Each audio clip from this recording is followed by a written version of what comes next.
Baha'u'llah finally returned to Baghdad on March 19, 1856, exactly 2 lunar years after his withdrawal to the wilderness. His return from Sulaymaniyah marks a turning point in the history of the first Baha'i century. The tide of the fortunes of the faith had reached its lowest ebb, but was now beginning to surge back under the patient guidance of Baha'u'llah, and was destined to reach a new high watermark, associated this time with the declaration of his mission on the eve of his banishment to Constantinople. The prestige of the Babi community, and particularly that of Baha'u'llah, now began, from its inception in Kurdistan, to mount in a steadily rising crescendo. Baha'u'llah had scarcely gathered up again the reins of the authority he had relinquished when the devout admirers he had left behind in Sulaymaniyah started to flock to Baghdad. Astonished at the sight of so many ulamas and Sufis of Kurdish origin thronging the house of Baha'u'llah, and impelled by racial and sectarian rivalry, the religious leaders of the city, such as the renowned Ibn Iyalusi, the Mufti of Baghdad, and others, began to seek his presence and enrolled themselves among the band of his earliest admirers. Government officials were gradually brought into contact with him and lent their share in spreading his fame. Distinguished Persians, who either lived in Baghdad and its environs or visited the holy places as pilgrims, did not remain impervious to the spell of his charm. Even princes of royal blood were likewise irresistibly drawn into the ever-widening circle of his associates and acquaintances. They were attracted to Baha'u'llah's presence by the radiant spirit which emanated from his person, and by the amazing spontaneity and mesmerizing power of his words. Foremost among the priceless literary treasures revealed during this period is the Kitab-i-Iqan, the Book of Certitude. This volume, which in printed form exceeds 250 pages, was miraculously revealed within the space of 2 days and 2 nights. Current research has determined that it was revealed between January 14th and January 16th in 1861. Written in reply to questions addressed to Baha'u'llah by the as yet unconverted maternal uncle of the Bab, Haji Mirza Sayyid Muhammad, it is a model of Persian prose, original and vigorous in style, and remarkably lucid and cogent in argument. It eloquently expounds the grand redemptive scheme of God, asserts the continuity of divine revelation, affirms the unity of the prophets, the universality and identity of their fundamental teachings, and the sanctity of their scriptures. It elucidates the allegorical passages of the Bible and the abstruse verses of the Quran, which have been the cause of age-long misunderstandings and animosity among the followers of Christianity and Islam. It unfolds the meaning of such symbolic terms as return, resurrection, seal of the prophets, and day of judgment, and expatiates in glowing terms upon the glories and wonders of the city of God, renewed at fixed intervals by the dispensation of providence for the guidance and salvation of all mankind. Of all the books revealed by the author of the Baha'i Revelation, this book alone, by sweeping away the age-long barriers that have so insurmountably separated the great religions of the world, has laid down a broad and unassailable foundation for the complete and permanent reconciliation of their followers.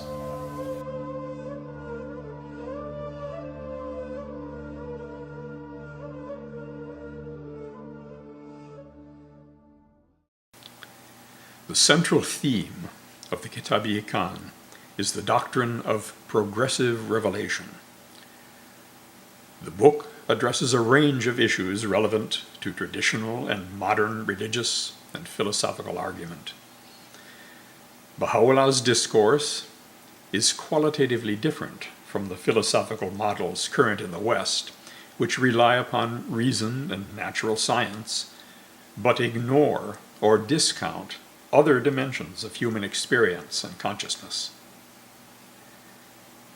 Baha'u'llah redirects our attention to the knowledge of our essentially spiritual nature, to God, an intangible force which is the source of our existence, and to the manifestations of God, the supreme revealers in human history of God's purpose.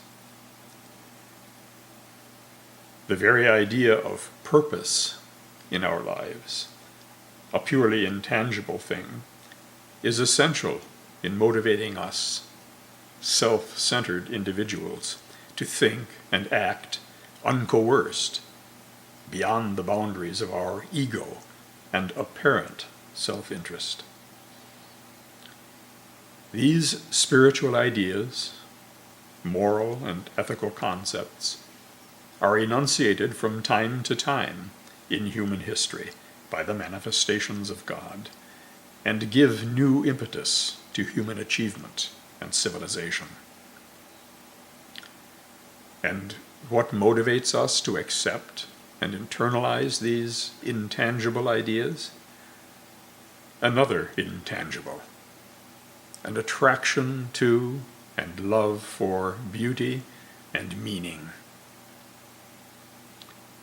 During the lifetime of the manifestation, we're attracted to his person, and after his passing, we're attracted to his words.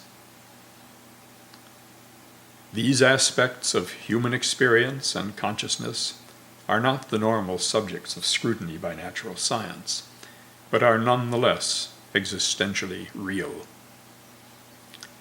The acquisition of spiritual knowledge and its transformation into meaningful action requires a harmony of mind, feelings, and will. In order to accept and internalize this new knowledge, we must engage in methodical doubt by casting aside all preconceptions, all conventional human authorities, and all personal attachments and interpretations, including traditional interpretations of Holy Scripture, which have been passed down to us by our parents.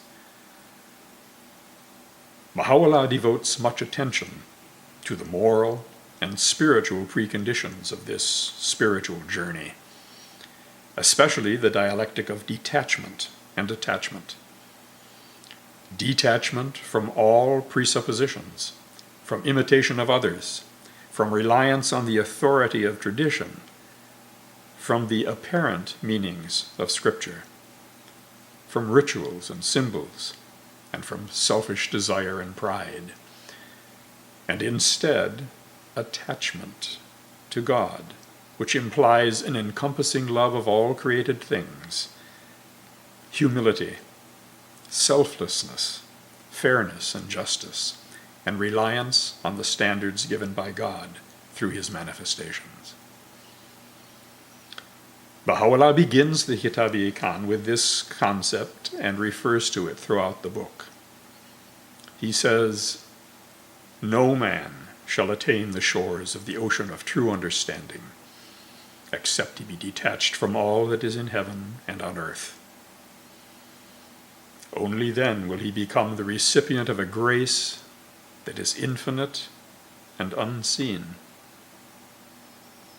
He goes on to say that man can never hope to attain unto the knowledge of the All-Glorious, can never quaff from the stream of divine knowledge and wisdom, can never enter the abode of immortality, nor partake of the cup of divine nearness and favor, unless and until he ceases to regard the words and deeds of mortal men as a standard for the true understanding and recognition of God and his prophets. Another example of the spontaneous revelation which poured from the lips of Baha'u'llah during this period is the hidden words, revealed in 1858, partly in Persian and partly in Arabic. In addition to these doctrinal and ethical writings was added during the same period a treatise that may well be regarded as his greatest mystical composition, The Seven Valleys, which he wrote in answer to questions of Sheikh Muhyiddin, the Qadi, or judge of Khanikain, in which he describes the 7 stages which the soul of the seeker must traverse to attain the object of its existence. And the 4 valleys, an epistle addressed to the learned Sheikh Abdur Rahman Karkuti. Also in this prolific period, the Tablet of the Holy Mariner was revealed, in which Baha'u'llah prophesies the severe afflictions that are to befall him, and a host of other writings which poured forth from the abode of peace, as Baha'u'llah referred to his house in Baghdad.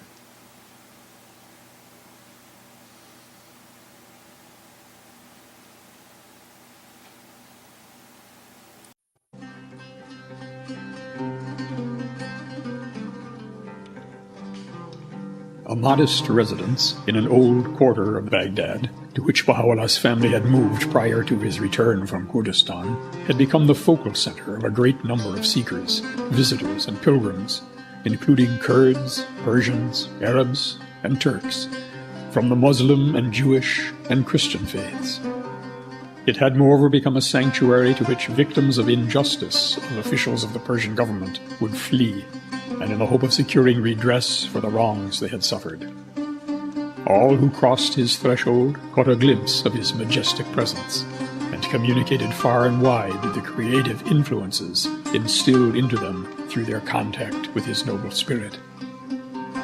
A room of that house, set apart for the reception of Baha'u'llah's visitors, was seen by its visitors as an exalted paradise in the presence of their well-beloved. Describing the atmosphere which pervaded that small ruin, a visiting prince affirmed, "Were all the sorrows of the world to be crowded into my heart, they would, I feel, all vanish when in the presence of Baha'u'llah. It is as if I had entered paradise itself." The renowned chronicler Nabil, himself an eyewitness to these events, testifies, "So intoxicated were those who had quaffed from the cup of Baha'u'llah's presence, that in their eyes the palaces of kings appeared more ephemeral than a spider's web. I myself, with 2 others, lived in a room which was devoid of furniture. Baha'u'llah entered it one day, and looking about him, remarked, 'Its emptiness pleases me. In my estimation, it is preferable to many a spacious palace, inasmuch as the beloved of God are occupied in it with the remembrance of the incomparable friend, with hearts that are wholly emptied of the dross of this world.'" His own life, Nabil continues, was characterized by that same austerity, and evinced that same simplicity which marked the lives of his beloved companions. Many a night, no less than 10 persons subsisted on a pennyworth of dates. Their own names they had forgotten. Their hearts were emptied of aught else except adoration of their beloved. Oh, for the joy of those days, and the gladness and wonder of those hours.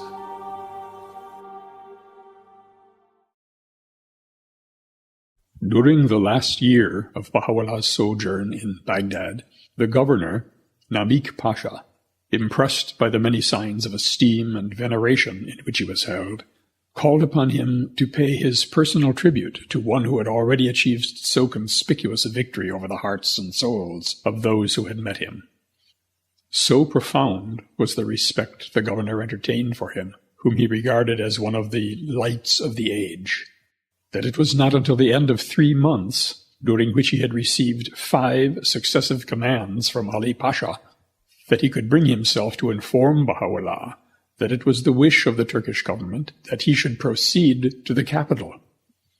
Indeed, the Sultan, Abdul Majid, had been so impressed by the favorable reports about Baha'u'llah from successive governors of Baghdad that he consistently refused to countenance the requests of the Persian government either to deliver him to their representative or to order his expulsion from Turkish territory.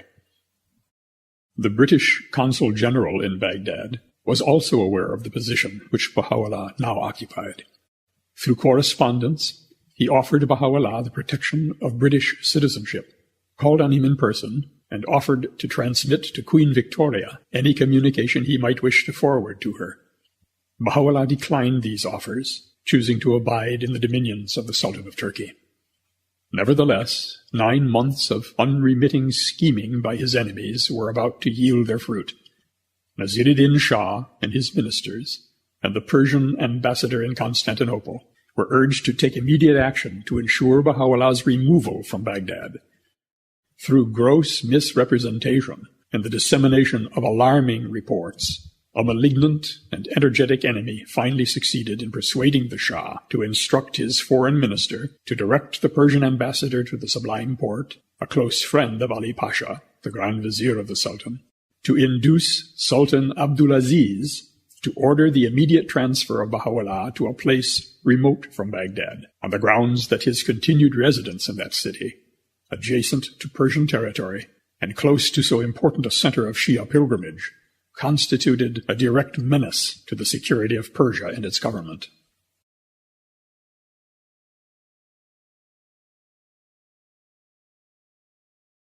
Leaving his most holy habitation for the last time, amidst weeping and lamentation, dispensing alms to the poor on his way, and uttering words of comfort to his disconsolate followers, Baha'u'llah finally reached the banks of the river Tigris and was ferried across, accompanied by his sons, to the Najibiyya garden situated on the opposite shore. Before embarking, he addressed the faithful band that surrounded him.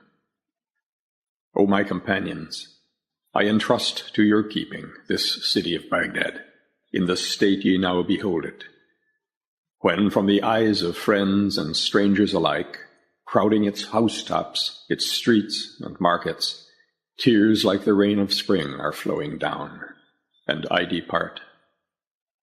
With you it now rests to watch, lest your deeds and conduct dim the flame of love that gloweth within the breasts of its inhabitants. The muezzin had just raised the call to prayer when Baha'u'llah entered the Najibiyya garden, where he stayed for 12 days before his final departure from the city. There his friends and companions bade him with feelings of profound sorrow their last farewell. Outstanding among them was the renowned Alusi, the Mufti of Baghdad, who, with eyes dimmed with tears, execrated the name of Nasir-ed-Din Shah, whom he deemed to be primarily responsible for so unmerited a banishment. He openly asserted, I have ceased to regard him as Nasir-ed-Din, the helper of the faith, but consider him rather to be its wrecker. Another distinguished visitor was the governor himself, Namik Pasha, who, after expressing in the most respectful terms his regret at the developments which had precipitated Baha'u'llah's departure, and assuring him of his readiness to aid him in any way he could, handed to the officer appointed to accompany him a written order commanding the governors of the provinces through which the exiles would be passing to extend to them the utmost consideration. After profuse apologies, he informed Baha'u'llah, whatever you require, you have but to command. We are ready to carry it out. To the governor's insistent and reiterated offers, Baha'u'llah replied, extend thy consideration to our loved ones, and deal with them with kindness. To this selfless request, Namik Pasha gave his warm and unhesitating assent.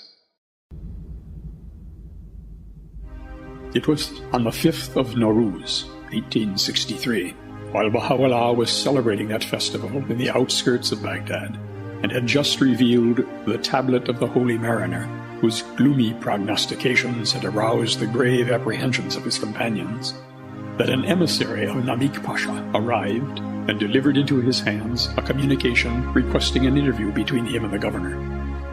Baha'u'llah had already, during the last years of his stay in Baghdad, alluded to the period of trial and turmoil that was inexorably approaching, exhibiting a sadness and heaviness of heart which greatly perturbed those around him.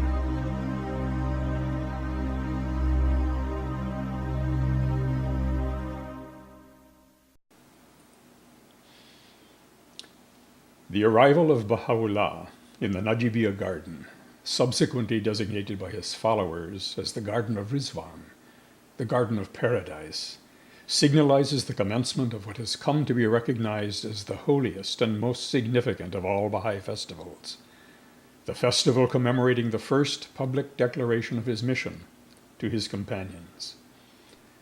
So momentous a declaration may well be regarded both as the logical consummation of that revolutionizing process which he initiated upon his return from Sulaymaniyah, and as a prelude to the broader proclamation of his mission to the world and its rulers from Adrianople, modern-day Edirne, in European Turkey. 19 years after the Bab's declaration, and 10 years after his transforming experience in the Siyah-Chal, Baha'u'llah finally made his public declaration in the Garden of Rizván in the outskirts of Baghdad. And on May 3rd, 1863, he departed from that garden on a journey that would carry him to Constantinople, the capital of the Ottoman Empire, the seat of the Caliphate, the administrative center of Sunni Islam, and the abode of the most powerful potentate in the Islamic world. The Western world was still largely unaware of what was happening in the remote provinces of Persia and Ottoman Iraq, except in official communications of those Western governments that had a direct interest in the affairs of the region. It was even less aware of the spiritual import of what had just occurred in Baghdad, the city of peace, an appellation which today could hardly be applied to that once favored place.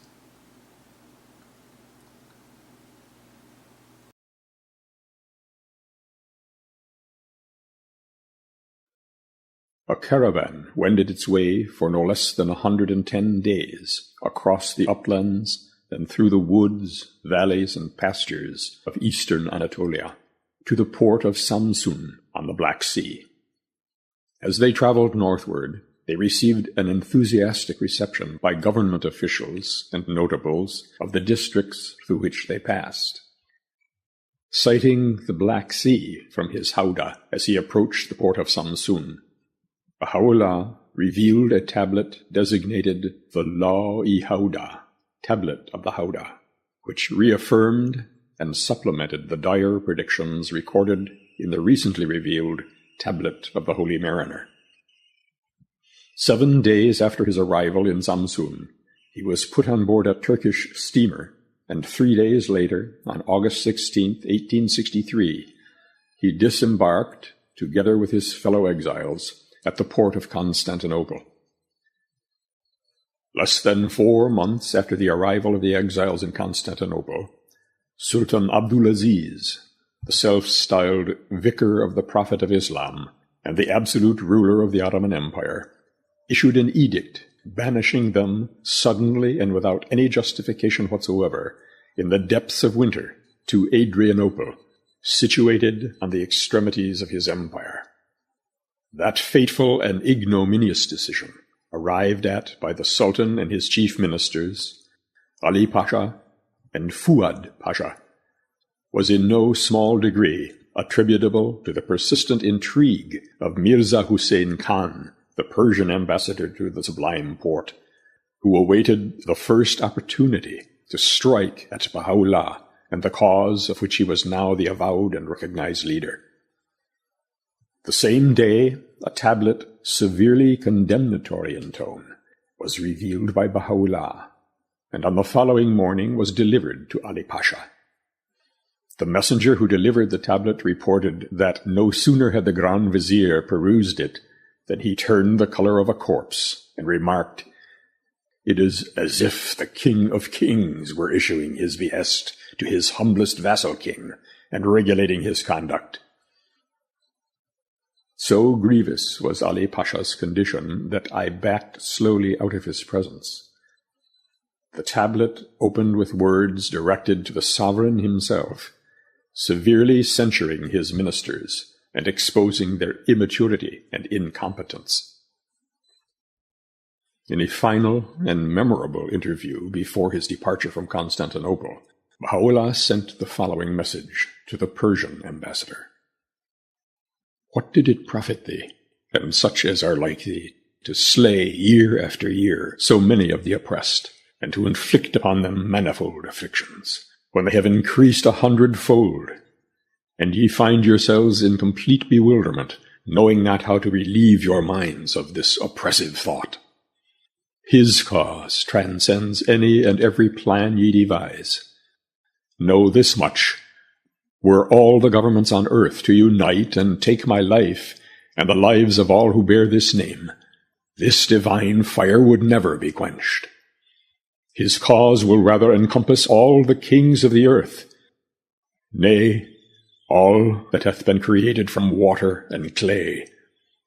Whatever may yet befall us, great shall be our gain, and manifest the loss wherewith they shall be afflicted. Assuming the full authority of his station, Baha'u'llah spoke with the undeniable power of the promised Lord of hosts, recalling the prophetic words of Isaiah concerning the last days. And it shall come to pass in that day that the Lord shall punish the host of the high ones that are on high, and the kings of the earth upon the earth. Isaiah 24:21. Pursuant to the peremptory orders issued for the immediate departure of the already twice banished exiles, Baha'u'llah, his family, and his companions, some riding in wagons, others mounted on pack animals, with their belongings piled in carts drawn by oxen, set out, accompanied by Turkish officers, on a cold December morning, amidst the weeping of the friends they were leaving behind. They walked across a bleak and windswept country for 12 days, without proper clothing to protect them from the bitter cold. After brief stops along the way, the weary travelers arrived in Adrianople on December 12th, 1863.